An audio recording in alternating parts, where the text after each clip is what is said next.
Hello everyone and welcome to Callsign Charlie Models. It is time for day 5 of the Revell 148 scale B-1B build, and today what we're going to be concentrating on is getting those two vents that were noted in the last video. We're going to be getting those cut out, and we're going to be doing some scratch building on getting those built, and then also hopefully we're going to be starting off with getting some sanding done on the forward and aft section of the fuselage, getting those all puttied and sanded down so we can get rid of the seam lines on that, and hopefully we can start moving forward and getting ready to get the wings attached to the center section, which we are going to also have to brace those with some brass rods to get rid of the super droop that happens with the kit with the wings, especially with the weight of the flaps and the slats that we're going to be adding on. The army cast ones are pretty heavy, so those do cause the wings to droop quite a bit after time. So that's the plan for today, and like I said, next week we'll probably get into the bracing of the wings and getting those ready to go. But anyways, let's get down to the workbench and let's get to work. So I'll see you guys in 1 second. Alright, so first up we're going to check the DACO publications book, get the location of those two vents that we need to carve out of the fuselage that weren't included in the kit. So I'm just using some Tamiya masking tape to mark off the areas that are going to be cut out. Just quick measurement with the Mark 1 eyeball real quick, and then just getting all those set up, and then we're going to repeat for the other side. I'm going to get the micrometer out here or the caliper out here in a little bit to make sure that everything is square and the same on those. So we're moving right along, getting that done. Just quick Mark 1 eyeballs to get everything set up. I used the wrong panel line for that one for some reason, but I caught it, so getting ready to move it back into the right place. And then we're going to get it lined up because I was a little bit cockeyed right there.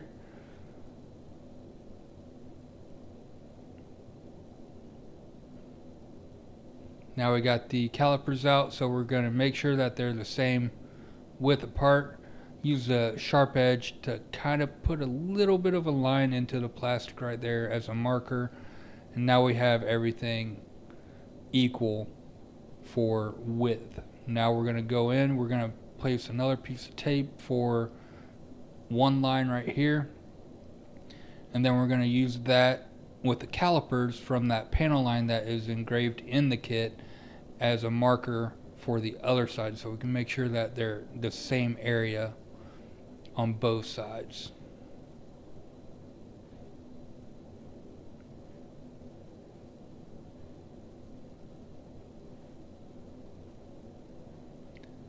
Then got the other side done, gonna measure it, and then go over to the other side, put a piece of tape down, and luckily, I don't know how I did it, but I was dead on with the Mark 1 eyeball.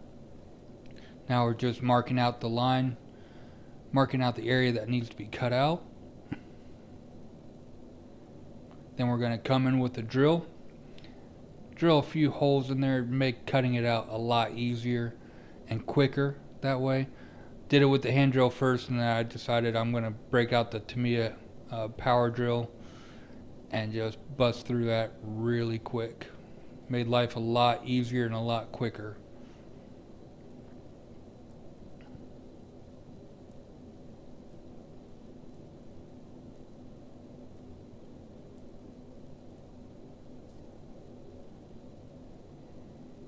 Now I'm going to come in with my cutters, cut out the spare plastic from the drill. Then after that, we're going to be cleaning it up with a hobby knife, just a quick cleanup, and then we're going to come in and finish it off with files. The first file I used was the Tamiya square file. It was just a little bit too wide for it. I mean, it was just barely too wide, so I had to go in and switch up to the narrower Tamiya file, which is kind of a half oval. As you can see right here, it's just doesn't look like on the camera with the speed of the video, but it was a very tight fit on the file. So I ended up switching over to the narrower file, and it worked out. And then for cleanup, the final cleanup, I went back with the square file or the flat file and did the final, making sure that the corners were at 90 degrees and didn't have the arc to them. So we got that all almost done.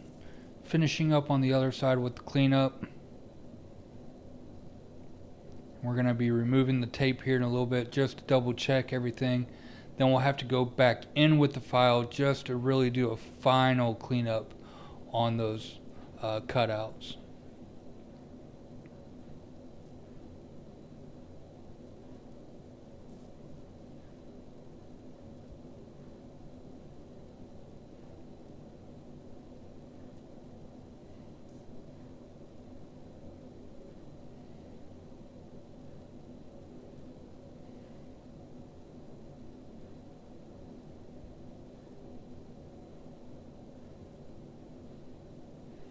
Alright, coming up next, we're going to be starting to scratch build the vents. I decided not to do a full box.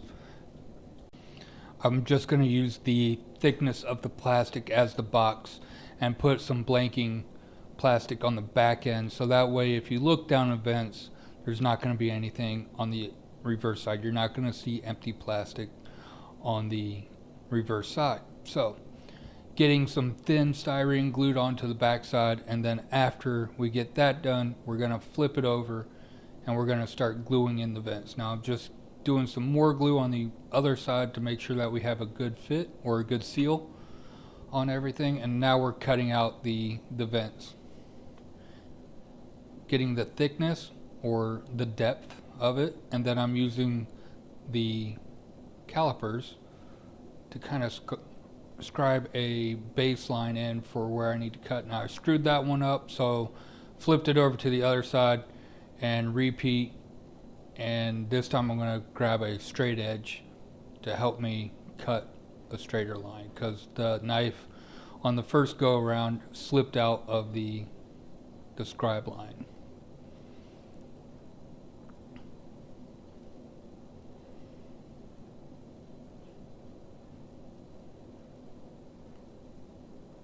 So now I'm cutting out the vents, getting it test fit, but then I realized I was going the wrong way, so I had to recut some more because the vents go inboard versus along the direction of flight. So getting those glued in.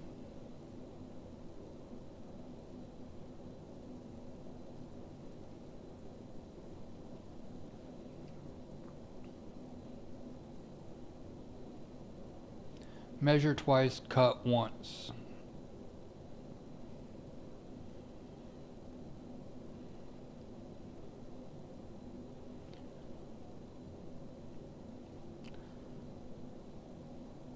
Had to shorten up the outboard vent vane because it was a little bit shorter than the rest of them. But that was an easy fix, and now we're just going to repeat for the other side.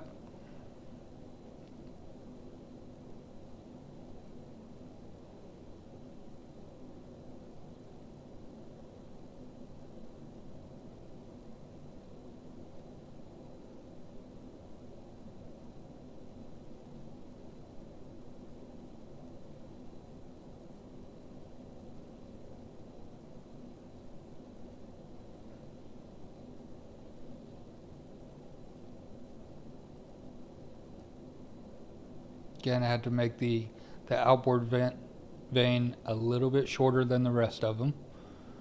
But there we go, all done.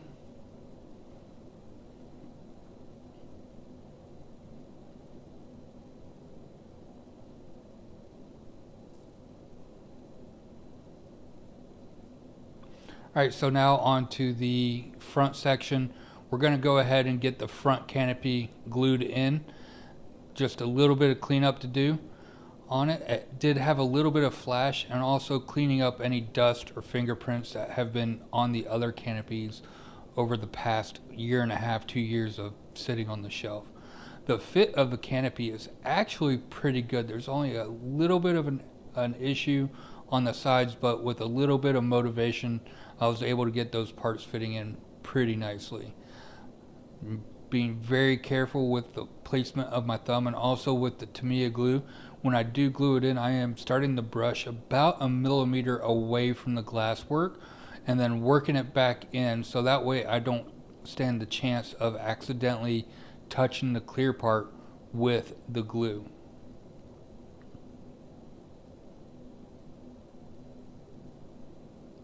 Like I said, a little bit of motivation, a little bit of pressure, I was able to get that to fit in nice and flush. It did break off a little piece of the landing gear, but I got those so I can glue those in at the very end. And now we're adding in the putty, using the Tamiya basic white putty, spreading it on straight from the tube, and then I'm going to come in with my scapula or whatever you want to call it and just spread it out, thin out a little bit. And then we have some other areas that I need to do some touch-ups on with the putty. And then we're going to have to rescribe all that detail when everything is sanded, because we're going to lose a lot of detail. Just a little bit of putty is needed on the vertical stabilizer. I did a pre-sand on it and got it down to where it's pretty good, but just need a little bit more of a touch-up. And then on this back cone right here, there are a few spots that needed some putty on that as well.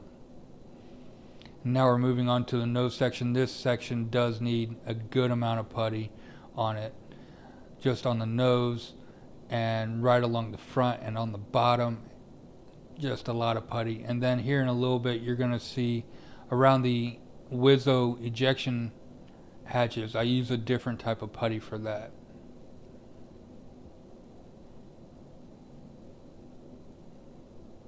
Going to have to be very careful while sanding that seam line so I don't scratch up the windows. I am going to mask the windows off here before I do start sanding, so I don't take the chance of scratching those up.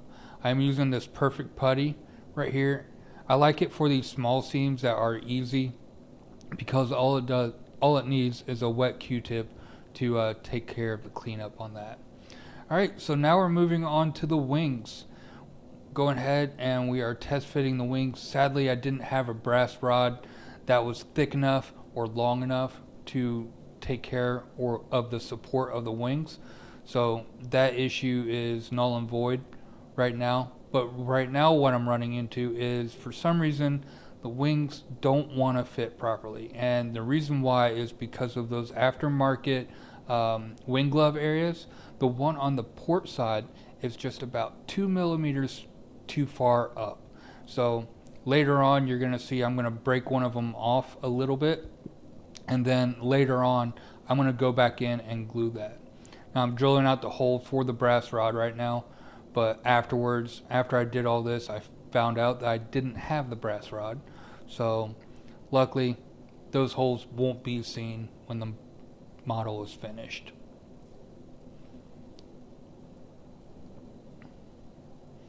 Alright, so now we're doing our test fit again with the wings. The starboard wing fit perfectly, no issues on that. And then again, the port wing, just a few issues. Double checked, and I did sand the wing down a little bit, but still having an issue.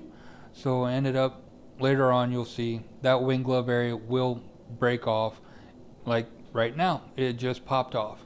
So now we got the fit, and later on I'm going to go in with some debonder and reconnect that part. Now I'm checking my clamps to make sure that they'll clamp down and not slip off on here, because I am going to be using the 2-part epoxy on the front section of the wings right there to kind of glue those into place, making sure that they're at the right angle for the wing sweep.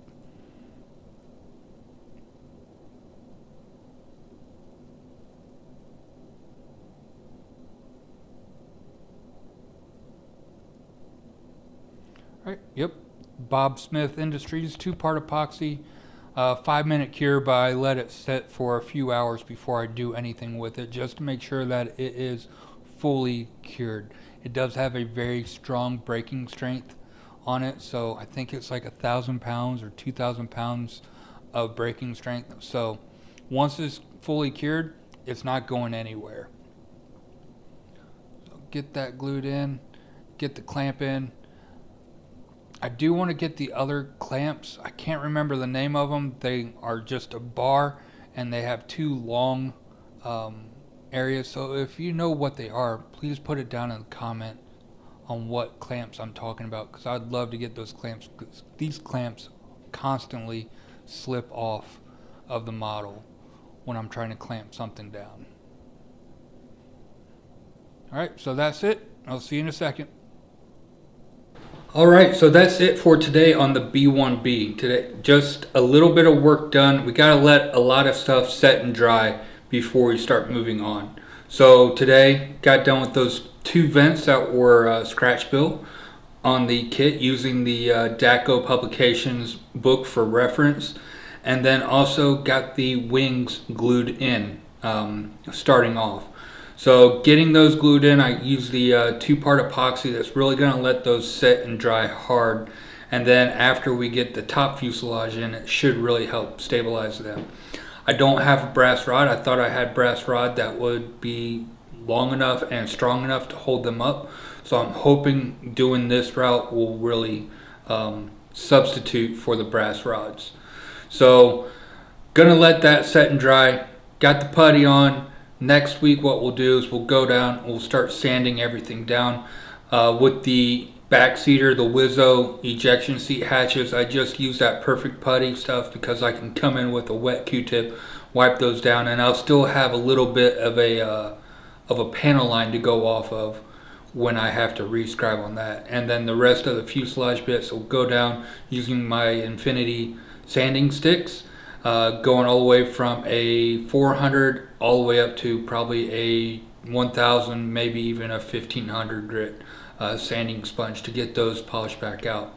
Then after that's all done, what we can do is finally get the fuselage halves all mated together, drying.